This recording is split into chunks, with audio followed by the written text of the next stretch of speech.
राधा स्वामी जी। सतगुरु की दया, सतगुरु का प्रेम, सतगुरु का प्रसाद जिस जीव को भी मिल जाता है, उस जीव का अपने आप से उद्धार हो जाता है। और वह जीव किसी भी परिस्थिति में क्यों ना हो, उस परिस्थिति से सतगुरु अपने आप उस जीव को कैसे निकालते हैं, आज की हमें इस साखी में पता लगेगा। एक परिवार था, उस परिवार में एक बेटा था, एक माँ थी और उसकी 2 बेटियां थीं। दोनों बेटियों की शादी हो चुकी थी। जब बेटे की शादी की बारी आई तो जो माँ थी उस बेटे से कहती थी कि मैंने तुम्हारे लिए एक अच्छा रिश्ता देखा है। तो बेटा अपनी माँ से एक ही बात कहता था कि माँ, मैं किसी लड़की को पसंद करता हूँ, मैं उसी से ही शादी करूँगा। और माँ हमेशा एक ही बात कहती थी कि शादी तो मैं अपनी ही मर्जी से करवाऊंगी, किसी तुम्हारी मर्जी से मैं लड़की को इस घर में नहीं लेकर आऊंगी। जिस लड़की को वह लड़का पसंद करता था, वह लड़की सत्संगी थी, सतगुरु को मानती थी। अब माँ और बेटे की यही बहस चलती रहती थी।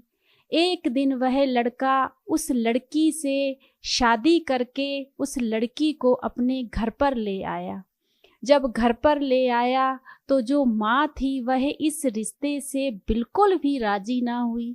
अब जो माँ थी वह हमेशा कहती थी कि ना तो मुझे यह लड़की पसंद है और ना ही मैं इसके हाथों का खाना खाऊंगी, तुम्हें जो करना है वह करो। अब वह जो लड़का था वह कहने लगा कि माँ, इतनी अच्छी लड़की है, संस्कारी है, इतने अच्छे परिवार से है, आप हमारी शादी में भी नहीं गए और आप इस लड़की को भी नहीं अपना रहे, इसमें क्या कमी है, क्या दोष है। तो वह माँ कहने लगी कि मुझे यह पसंद नहीं है, मुझसे बार बार बहस मत किया करो। ऐसे ही कुछ दिन बीते। अब वह जो लड़की थी अपनी सासू माँ के लिए खाना भी बनाती थी और माँ से बात भी करना चाहती थी, लेकिन माँ ना तो उसके हाथों का बना हुआ खाना खाती थी और ना ही बात करती थी। ऐसे ही दिन बीतते गए। अब वह जो माँ थी कितने कितने दिन जाकर अपनी बेटियों के पास रहने लगी। अब वहीं पर कभी एक बेटी के पास रहती थी, कभी दूसरी बेटी के पास रहती थी। अब जो माँ की जमीन थी वह भी माँ ने अपनी बेटियों को और जमाइयों को दे दी। कहने लगी कि आज से तुम ही मेरा पालन पोषण करोगे और जो मेरी जमीन है इसको तुम ही संभालोगे। जब इस चीज का बेटे को पता लगा तो बेटा अपनी माँ से कहने लगा कि माँ, यह जमीन तो मेरी थी और आपने यह मेरी बहनों को दे दी, मैं अपना कैसे गुजारा करूँगा। तो माँ कहने लगी, देख बेटा, जब तूने मेरी बात नहीं मानी, मैं ना तो तुम्हारे पास रहूंगी, तुम कैसे भी अपना गुजारा करो, मुझे इस चीज से कोई फर्क नहीं पड़ता। अब ऐसे ही समय बीतता गया। वह जो लड़का था काफ़ी पढ़ा लिखा था, उसकी अच्छी जॉब लगी हुई थी। तो वह जो लड़की थी वह भी काफ़ी पढ़ी लिखी हुई थी, वह भी जॉब करती थी। तो वह लड़की कहने लगी अपने हस्बैंड से कि आप बिल्कुल भी चिंता मत करो, हमारे सतगुरु पर हमारी बहुत दया है, वह हमारा कभी भी बुरा नहीं होने देंगे, इनको जो अच्छा लगता है इन्हें करने दीजिए, हम इनसे कोई बहस नहीं करेंगे।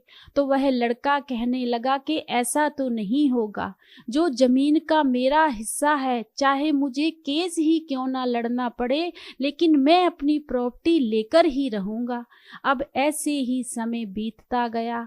अब धीरे धीरे जो बेटियां थीं वह अपनी माँ को रख के खुश ही नहीं थी। वह अपनी माँ से कहती थी कि माँ, हमारे घर में भी परिवार है, हमारी भी सासू माँ है, ससुर है, सारा परिवार है, एक आप भी हमारे पास आकर बैठे हुए हो, हम ऐसे कैसे आपको रख सकते हैं। तो माँ हमेशा ही अपनी बेटियों से कहती थी कि बेटा, मैंने तो अपना सारा कुछ तुम्हें दे दिया है, अब भी आप ऐसे कर रही हो। तो जो लड़कियां थी वह इस बात को मानने के लिए तैयार ही नहीं थी। समय बहुत रफ्तार से बीतता गया। अब जो माँ थी वह बीमार रहने लगी। जब बीमार रहने लगी तो थोड़ा बहुत इलाज एक बेटी ने करवाया, कोई थोड़ा बहुत इलाज दूसरी बेटी ने कराया, लेकिन जो माँ की तबीयत थी वह दिन ब दिन बहुत ज़्यादा खराब होने लगी और बहुत ही वह माँ कमज़ोर होने लगी। अब उसकी सेवा भी नहीं होती थी और बहुत ज़्यादा वह तकलीफ़ में रहने लगी। अब उन बेटियों ने क्या कहा कि माँ, अब आप अपने घर जाओ, हमसे आपकी सेवा नहीं होती। तो माँ कहने लगी कि बेटा, मैं किस मुंह से उस घर में जाऊं, सारा कुछ तो मैंने तुम्हें दे दिया है। लेकिन वह बेटियां मानने के लिए तैयार ही नहीं थी। अब जो माँ थी वह अपने घर पर आई। जब घर पर आई तो जब अपने बच्चों ने, बहू ने और बेटे ने अपनी माँ की हालत देखी तो बहुत ज़्यादा उनका मन उदास हुआ। और वह जो बहू थी वह अपनी माँ से, अपनी सासू माँ से कहने लगी कि मम्मी जी, आप की जो तबीयत है काफ़ी खराब लग रही है, आप इतने दिन वहाँ पर क्यों रहे, आप इतने दिन से हमारे घर क्यों नहीं आ गए। तो जो बेटा था उसे थोड़ा सा गुस्सा आया तो वह अपनी माँ से कहने लगा कि जिन बेटियों को आपने जायदाद दी थी आज उनसे संभाल भी नहीं हुई। तो जो बहू थी वह अपने हस्बैंड से कहने लगी कि आप ऐसी बातें क्यों कर रहे हो, माँ की तो तबीयत वैसे ही बहुत खराब है, उन्हें आराम की ज़रूरत है, आराम करने दो। अब माँ का जो इलाज था उन बच्चों ने भी कराया, लेकिन माँ की जो तबीयत थी वह दिन ब दिन बहुत ज़्यादा बिगड़ती जा रही थी और ख़राब हो गई।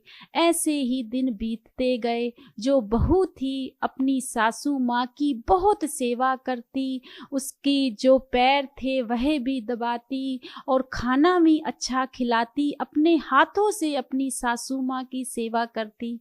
जब सासू माँ ने अपनी सेवा करते हुए अपनी बहू को देखा तो एक दिन अपनी बहू को अपने पास बिठाकर कहने लगी कि बेटा, मैंने तो कभी तुम्हें स्वीकार ही नहीं किया था, कभी तुम्हें अपनाया ही नहीं था। जो मेरी जायदाद थी मैंने अपनी बेटियों को दे दी और तुमसे सारा कुछ छीन लिया, लेकिन तुम तो आज भी सब कुछ बड़े खुशी से अपनी जिंदगी जी रहे हो। लेकिन आज तुम मेरी क्यों सेवा करती हो, तुम भी मुझे छोड़ दो। तो वह लड़की कहने लगी कि माँ, यह हमारे सतगुरु ने हमें नहीं सिखाया। मैं तो उस सतगुरु को मानती हूँ और सतगुरु हमारे एक ही बात समझाते हैं कि जिन लोगों ने बड़े बुजुर्गों की सेवा नहीं की, उनको अपना सत्कार नहीं दिया, तो बाहरी सेवा से यहाँ आकर सेवा करने से कोई फायदा नहीं है। जब यह बातें उस माँ ने सुनी तो माँ की आंखों में भी आंसू आ गया। अब वह जो लड़की थी अपनी सासू माँ को रोज सतगुरु का प्रसाद देती थी, कहती थी कि माँ, यह प्रसाद खाओ और सतगुरु को याद करो, वह ही सब कुछ ठीक करेंगे। लेकिन माँ कहती थी, नहीं बेटा, अब मुझे लगता है कि मेरा समय बहुत नज़दीक आ गया है, तबीयत मेरी दिन ब दिन बिगड़ती जा रही है, लेकिन यह चीज़ें मैं कभी नहीं भूल सकती कि जो मैंने तुम्हारे साथ किया। ऐसे ही कुछ दिन बीते और उस माँ की तबीयत बहुत ज़्यादा खराब हो गई। एक दिन माँ ने फिर से अपने बेटे को और अपनी बहू को अपने पास बुलाया और कहने लगी माँ कि बहू, तुम झोली करो, मैं तुम्हें कुछ देना चाहती हूँ। तो बहू कहने लगी कि माँ, मुझे क्या देना है। तो वह सासू माँ कहने लगी, करो तो सही बेटा, मैं तुम्हें कुछ मोती देना चाहती हूँ। तो लड़का कहने लगा कि माँ, अब कौन से मोती दोगे, कोर्ट कचहरियों के चक्कर में तो आपने हमें डालकर रखा है, इतने हमें चक्कर काटने पड़ रहे हैं। अब आपके पास कौन से मोती हैं जो आप हमें दोगे? तो माँ कहने लगी कि बेटा, तुम्हारे सतगुरु का मुझे हुक्म हुआ है।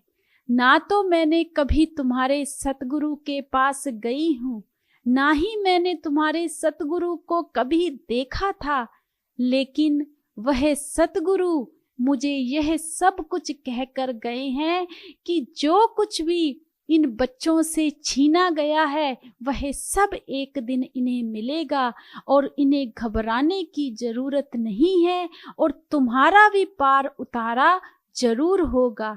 बेटा, जो तुम मुझे रोज प्रसाद देती थी ना, वह प्रसाद मैं सतगुरु को ही याद करके खाती थी। तो बच्चों की आंखों में भी यह बातें सुनकर आंसू आ गए और बच्चे भी रोने लगे और कहने लगे, माँ, हमें कुछ नहीं चाहिए, बस आपको कुछ ना हो। तो माँ कहने लगी, नहीं बेटा, अब मेरा समय आ गया है, लेकिन एक बात मैं तुम्हें कहकर जाती हूँ, जो भी जमीन जायदाद मैंने अपनी बेटियों को दी है, देखना वह बेटियां एक दिन खुद तुम्हारे घर वापस करने आएंगी, यह बात मेरी याद रखना। कुछ ही दिन बीते और माँ इस दुनिया से चल बसी। जब माँ इस दुनिया से चली गई तो उसकी बेटियां भी आए, जवाई भी आए, सभी लोग आए और तब माँ को देखकर रोने लगे। तब उस लड़के ने एक बात अपनी बहनों से कही, जब तुम्हारे पास माँ थी तब तो तुम्हारी आंखों में आंसू आए नहीं, आज वह दुनिया से चली गई तो यहाँ पर आकर लोगों को तमाशा दिखा रहे हो। यह बातें जब भाई ने कही तो वहाँ पर थोड़ा से कोई बातचीत हुई और वह लड़कियां और जवाई वहाँ से चले गए। उसके बाद केस वैसे ही चलते रहे। कुछ साल बीते कि वह जो दोनों लड़कियां थी और जवाई थे वह उनके घर पर आए और आकर कहने लगे, जो भी जमीन जायदाद है हम इस केस को बंद करना चाहते हैं और जो भी तुम्हारा है भाई वह तुम ले लो, पर जो भी जिस सतगुरु को तुम मानते हो, हमें नहीं पता तुम किसे मानते हो, क्या करते हो, पर उनसे एक बात कह दो कि हमें दुखी ना करें, हमें इस जमीन से कुछ नहीं चाहिए और आज से तुम्हारा और हमारा रिश्ता बिल्कुल खत्म है और ना हम आपके घर आएंगे ना तुम हमारे घर आना। और वह जो जमीन थी उस लड़के को और बहू को वापस मिल गई। अब यह नहीं पता कि सतगुरु ने उनके साथ ऐसा क्या किया, क्या नहीं किया, यह बात का किसी को कुछ नहीं पता, पर जो भी जायदाद थी उन्हें वापस मिल गई और वह अपनी जिंदगी जो थी खुशी खुशी से फिर से जीने लगे। तो कहने का मतलब सिर्फ इतना है, अगर हम लोग सतगुरु पर भरोसा रखते हैं, सतगुरु पर ही यह बात लागू कर देते हैं कि जो भी करेगा हमारा सतगुरु ही करेगा।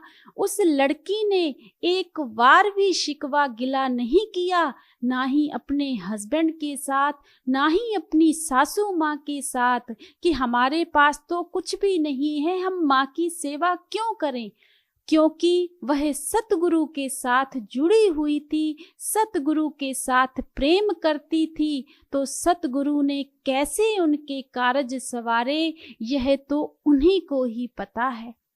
तो कहने का मतलब सिर्फ इतना है कि सतगुरु के प्रसाद में, सतगुरु के प्रेम में, सतगुरु की दया में बहुत ताकत है। क्योंकि जिस सासू माँ ने सतगुरु को कभी देखा भी नहीं था और सतगुरु का सिर्फ प्रसाद ही खाया था, तो मालिक ने उस बीबी को भी दर्शन दिए और उसका भी उद्धार सतगुरु ने किया। ऐसे होते हैं पूरे सतगुरु, पर कमी कहाँ पर है? हमारे में, क्योंकि हम भजन सिमरन नहीं करते, भरोसा नहीं करते। जब ऐसा भरोसा उस लड़की जैसा हम भी करेंगे और सारी डोर उस सतगुरु पे छोड़ देंगे और किसी से कोई शिकवा गिला नहीं करेंगे, तो सतगुरु अपने आप ही सारे कार्य संवारते हैं। तो हमें भी वैसा बनना चाहिए, हमें भी अपने सतगुरु का शुक्राना करना चाहिए और प्रेम करना चाहिए, क्योंकि सतगुरु सिर्फ और सिर्फ प्रेम के हैं।